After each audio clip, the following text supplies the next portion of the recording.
Bonjour à toutes et à tous et bienvenue dans cette nouvelle vidéo. Aujourd'hui, lors d'une pause café, voilà, j'ai préparé ma tasse. Je vais vous parler du comment installer des applications dans Windows sans avoir les droits d'administrateur. Comme vous pouvez le constater, je suis à nouveau aujourd'hui sur ma machine Windows, c'est mon ordinateur portable. Et je ne suis pas connecté avec un compte administrateur. Donc j'ai un compte d'utilisateur normal, c'est avec ça que je travaille, que je fais toutes mes tâches que j'ai besoin à accomplir sur mon ordinateur. Utiliser un compte administrateur pour utiliser votre PC et faire toutes vos tâches au quotidien, c'est une très mauvaise idée parce que euh, euh, on n'est pas exempté d'erreurs et le moindre coup euh, mal placé ou commande mal faite ou voilà, vous allez sur un site, vous allez sur une page d'attaque et tout, ben, vous faites poutrer tout simplement votre ordinateur parce que l'attaque s'est faite à travers les privilèges de votre utilisateur et quand votre utilisateur est administrateur, donc vous avez le droit de Dieu sur votre ordinateur, donc vous pétez votre machine dans un rien de temps. Maintenant, je pense que bon, une grande majorité d'entre vous travaillent dans des entreprises. Si vous avez des ordinateurs, il y a forte chance que soit installé avec Windows, parce que c'est comme ça, c'est le système, c'est pas le meilleur système qui gagne, c'est le système le plus populaire et Windows a su s'imposer par l'intelligence de ses éditeurs. Et il se trouve que vous avez des comptes, je suis même prêt à parier, des comptes d'utilisateurs, vous n'avez pas des droits d'administrateur et voire même supplémentaires des couches successives de politiques de sécurité qui sont appliquées euh, à vos comptes utilisateurs afin que vous ne fassiez pas n'importe quoi. Donc, vous pouvez pas installer des applications, vous pouvez pas parfois même pas connecter des clés USB ou autres, donc sont assez restrictives. Malgré ça, il y a quand même des possibilités d'installer des applications sur votre machine, même si vous n'avez pas les droits d'administrateur. Et ceci, il est accompli grâce à ce qu'on appelle les applications portables. Des applications, habituellement, en fait, vous avez un répertoire et dans le répertoire, il y a l'exécutable de l'application ensemble avec l'ensemble des fichiers qu'elle a besoin. Donc, il y a des applications, quand on les installe avec des installeurs classiques, dans Windows. Elle s'appuie sur les composants déjà existantes de Windows et ce qui fait que cette intégration-là la rend moins portable. Par contre, si on en arrive à justement intégrer dans un seul répertoire toutes ces dépendances-là dont l'application a besoin pour fonctionner correctement, bon, on peut la rendre portable. Ça veut dire que c'est très simple de tout simplement avoir accès au répertoire où se trouve l'application, le copier dans un directeur sur notre disque dur ou sur une clé USB, sur un disque externe, voilà, et le lancer de là, et ça marche parfaitement. Donc, Portable Apps, en fait, c'est deux choses à la fois. C'est une interface qui regroupe euh, tout un ensemble d'applications portables. Toutes les applications ne sont pas portables, mais la majorité ont pu être rendues portables. Et aussi une collection d'applications portables. Comme vous pouvez le constater ici sur le site, on a aujourd'hui, alors où je tourne la vidéo, on est dans la version 17.0 et il dispose Portable Apps dispose d'un menu. En fait, c'est comme le menu démarrer. Ça ressemble à ça, donc on peut le télécharger rapidement. Normalement, ça doit démarrer automatiquement, sinon, bon, allez, je clique là-dessus et voilà, voilà, il démarre. et je l'enregistre dans les downloads. Tac, tac, plouf. Et il a fini de télécharger. Ça, c'est super. Donc ça, c'est le menu qui nous permet en fait d'accéder à l'ensemble des applications portables que nous avons installées et aussi d'avoir accès à la bibliothèque en ligne, au serveur ou au repos, au dépôt des applications. Mais on peut aussi les installer manuellement, une à une, en se rendant tout simplement dans la catégorie Apps sur le site portableapps.com. Et ici, on voit qu'on a plus de 400 applications qui ont été rendues portables, qui ont été classées par catégorie. Et si vous avez besoin, je ne sais pas, d'un Vim en format graphique ou d'un Notepad++, ou peu importe, une autre application qui vous intéresse, vous pouvez aussi les télécharger manuellement. Il y a tout un paquet de jeux qui ont été aussi rendus portables, que vous pouvez les installer et jouer pendant les pauses ou pour faire passer le temps. Des applications graphiques, on a le GIMP, le fameux GIMP qui est aussi rendu portable. On a Blender qui est rendu portable. On a Dia pour faire des diagrammes qui est rendu portable. Voilà, on en a encore Inkscape qui aussi été rendu portable. Le fameux visualiseur de fichiers IRFinVieux qui aussi. Krita, c'est le fameux utilitaire de peinture voilà, pour les artistes qui aussi été rendu portable. Donc le choix il est assez large. On était au graphique, on a sur Internet, on a des navigateurs qu'on peut le constater, et on a Google qui a été rendu portable, Falcon, voilà le navigateur que j'utilise actuellement parce que c'est une version, c'est un navigateur Internet dépourvu de beaucoup de fonctionnalités qui est super rapide, donc ça me plaît bien. Ensuite, on a un client de Telnet, c'est Kitty, c'est un espèce, je pense que c'est je sais pas si c'est une interface basée sur PuTTY. Voilà, on a Firefox, on a Opera, on a Mozilla Thunderbird, on a plein d'applications liées à l'Internet. Voilà, voilà, on a PuTTY aussi. On a QBitTorrent, des clients torrent. On a aussi un TweetDeck, un client de Twitter portable. On a WinSCP pour transfert des fichiers de manière sécurisée. Dans la catégorie audio, on retrouve le fameux Audacity pour travailler les pistes audio. On a Infrarecorder pour écrire, graver des DVD et des CD. On a OpenChat, on a OBS, l'outil que j'utilise pour enregistrer les sessions et les vidéos, dont celle que je tourne actuellement, c'est pareil, il est disponible dans les applications portables et ainsi de suite. Et on a même dans la suite bureautique, on a LibreOffice qui est disponible. Voilà, ici, LibreOffice portable.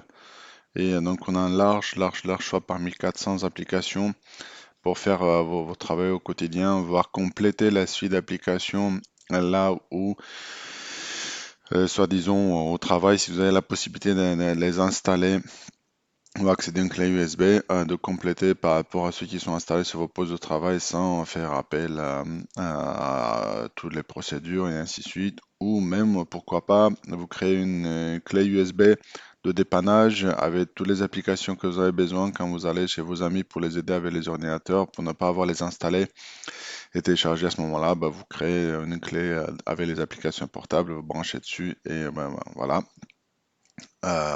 You are in business, comme on dit.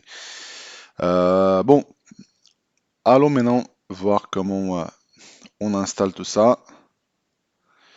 Donc j'avais téléchargé ici dans les downloads.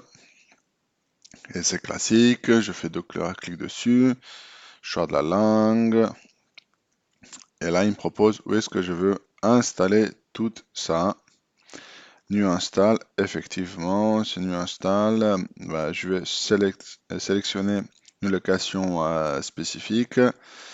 Et donc, je vais lui dire de me créer tout ça dans mon répertoire d'utilisateurs et dans les portables. apps. Voilà. Next, donc il va installer dans mon répertoire utilisateur, dans un répertoire qui s'appelle Portable Apps.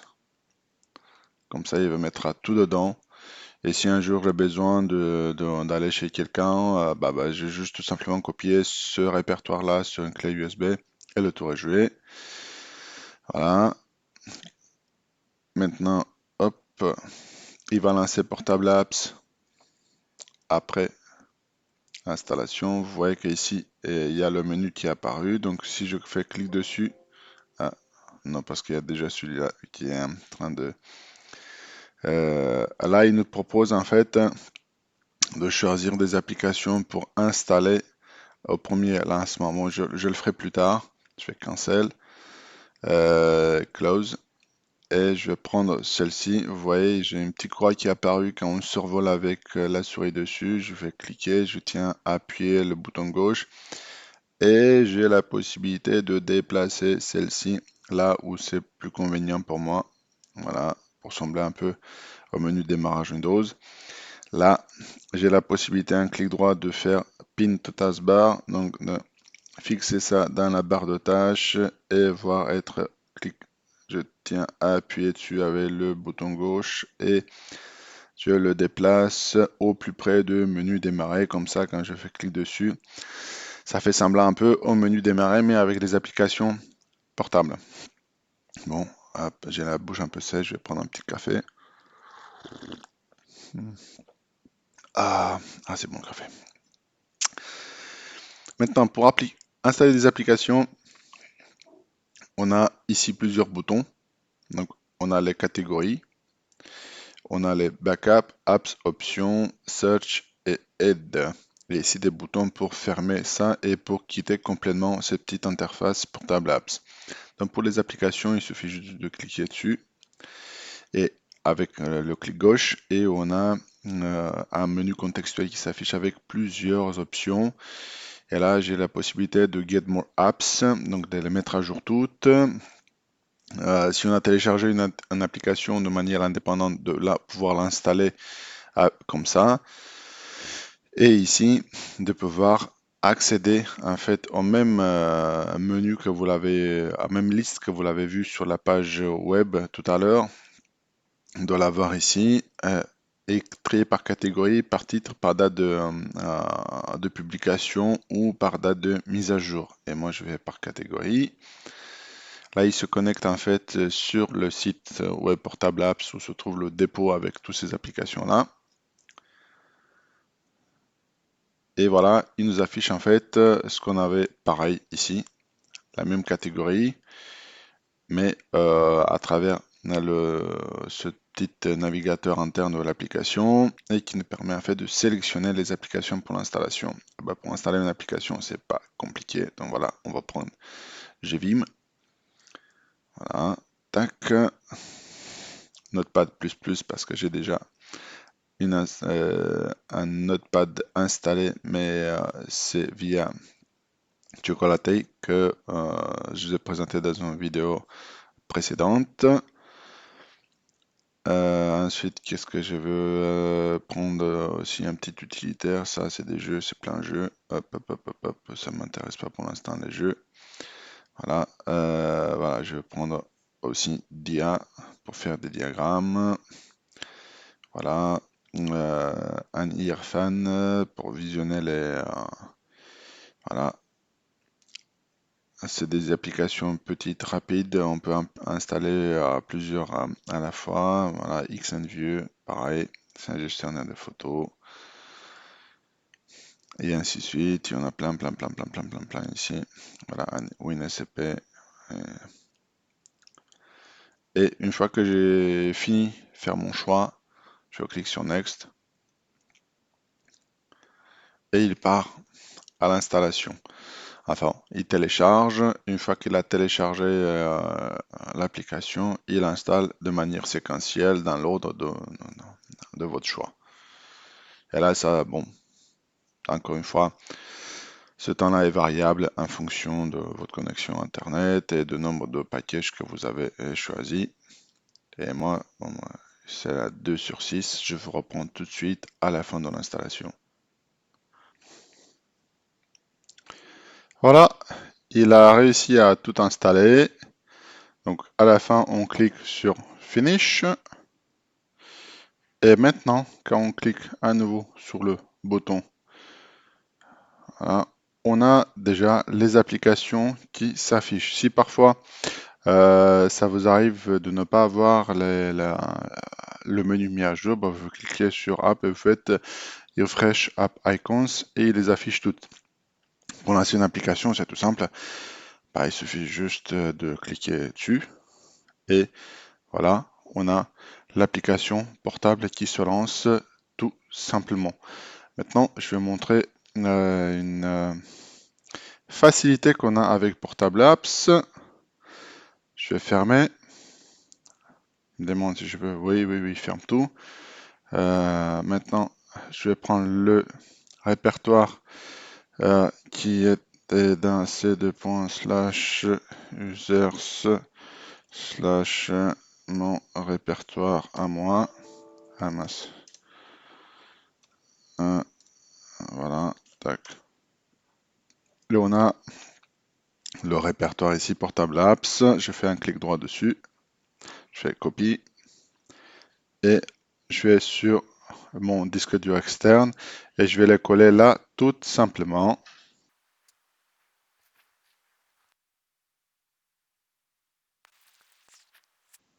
Et voilà, donc il a copié tout ça ici dans Portable Apps. Je vais tout simplement cliquer ici sur Start et vous allez voir, voilà, à nouveau, il se lance et il voit toutes les applications donc qui sont maintenant ont été déplacées de disque depuis le disque interne sur le disque externe. Il se lance très facilement de là aussi. Voilà, là c'est pareil. Si je me déplace ici dans les portables apps, on voit qu'à l'intérieur sont les applications classées par le répertoire propre. Si je clique ici sur Notepad d'un portable apps et je lance Notepad, voilà, il se lance tout simplement de manière indépendante. Donc, il n'y a pas besoin de copier l'ensemble. Parfois, si vous voulez juste une application, il suffit de l'installer chez vous, le copier, et après ça, l'utiliser ailleurs. Ça marche aussi très bien. Donc, voilà comment vous pouvez installer des applications portables sans avoir besoin des droits d'administrateur sur une machine Windows. Si cette vidéo vous a plu, vous la trouvez instructive, ben n'hésitez pas de mettre un gros pouce bleu, abonnez-vous, faites taper la cloche pour que vous soyez notifié de mes prochaines vidéos. Si vous souhaitez soutenir la chaîne, vous pouvez le faire également grâce au lien Patreon et Tipeee que vous le trouvez en bas dans la description. Partagez la vidéo avec l'ensemble de vos amis. Moi, je vous remercie énormément pour avoir visionné cette vidéo. Je vous dis à la prochaine.